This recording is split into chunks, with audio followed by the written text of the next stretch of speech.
So, I've been taking my time with playing Final Fantasy VII Rebirth, and at this point I'm about 45-ish hours into playing the game, and I'm not even sure if I'm halfway done with playing the game yet. I've currently stopped about halfway through Mount Corel, which is still only chapter 7 out of a total of 14 chapters, and I've got to say, I'm loving this game so far. Now, I can't comment too much on the story as I have yet to finish it, so no need to worry about spoilers in this video, but I do feel like I've explored enough of the world to be able to talk about it, so that's what I'm going to be focused on in this video. Back in September when Square Enix showcased a demo of this game live for the first time, I remember the director, Naoki Hamaguchi, kept describing the game as having a seamless world. He was careful not to use the term open world. And so you might be asking, well, what's the difference exactly? I would say that an open world has two components. One is that the entire world is loaded into a singular scene with no visible zones. The other is that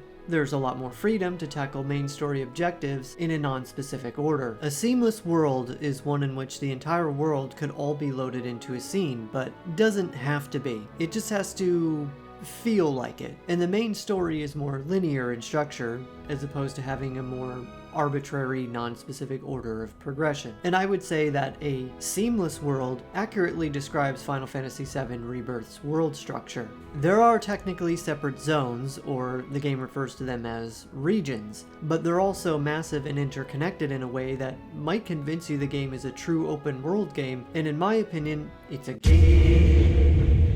Or at least it should be. The challenge of going completely open world is that while the world is more immersive and it makes for more fun exploration, it's harder to deliver an impactful narrative. And I don't know about you, but one of the main reasons I fell in love with Final Fantasy games to begin with is because of the cutscenes and story. So Final Fantasy VII Rebirth having a seamless world instead of an open world is, in my opinion, the right choice. This is truly what I always imagined the modern evolution of the old school format of JRPGs, or as I like to call them, command games, to be. And Final Fantasy VII Rebirth doesn't just do this to great effect, it exceeded my expectations, and effectively makes Final Fantasy XVI's world look like child's play by comparison. When they said there was going to be 150 hours of content, I thought, yeah, sure, if you want to get everything in the game and grind for 70 hours, that would be true.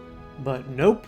Just based on what I've played so far, yeah, I can believe that there's actually 150 hours of actual content in the game. This is because there's so much exploration to be had due to its seamless world design. I must have spent 10 hours just exploring the Grasslands region alone, and I'm having infinitely more fun exploring the world than I ever did in Final Fantasy XV. And I feel as though no sacrifices were made to the story or narrative. I'm just as invested in the story as I would be in any other linear game. This is the kind of experience I had basically dreamed of in a Final Fantasy game ever since, God, I don't know, probably playing the first Assassin's Creed back in 2007. And if you feel the same way, consider dreaming with me by clicking the subscribe button, as there's going to be more Final Fantasy VII Rebirth content that I dream of making that you won't want to miss.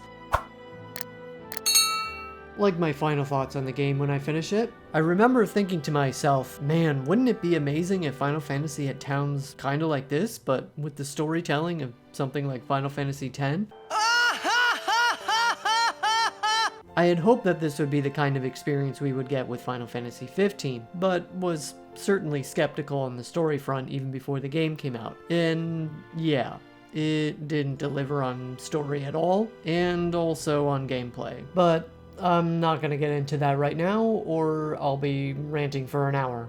It took Square Enix about 15 to 20 years to deliver it, but it's finally here nonetheless. And so, what makes this design a game changer? I mean, it's not the first JRPG to do something like this. For instance, the Xenoblade series has been implementing a seamless world-like design for over a decade. Well, the Final Fantasy series has never really gotten this sort of world design right until now. Remember when Kitase and Toriyama said it would be too hard to make towns back when Final Fantasy XIII released? Well, Final Fantasy VII Rebirth proves that not only can you make towns like old Final Fantasy games, but you can make them 10 times the scope and detail. I mean, just look at this place. I am absolutely blown away by how impressive it looks. And it's not just the size of it, but even more importantly, the density of it. And truth be told, the first game, Final Fantasy VII Remake that is, proved that you could make towns with this level of detail. But I'm only in Chapter 7 of Final Fantasy VII Rebirth, and I've already seen more towns with this level of detail than what was featured in the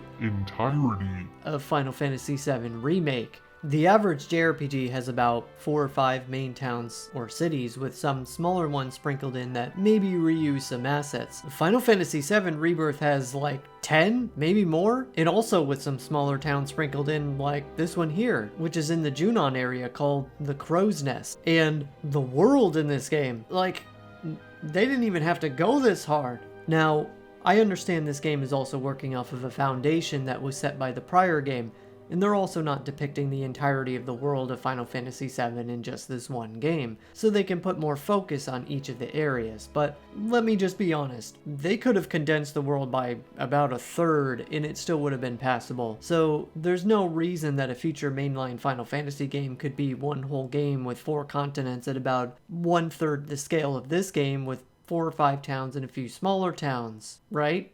So I really hope that Final Fantasy VII Rebirth's seamless world acts as an example of how to design a world in a modern AAA JRPG. Not just for Final Fantasy, but hopefully beyond into franchises like even Dragon Quest and maybe the Tales of series. And since you've made it all the way to the end of this video, you might want to consider watching my Final Fantasy VII Rebirth video about there being no jumping. I made that video before the game actually came out, but pretty much all the points that I made are still valid. You can find the video right here.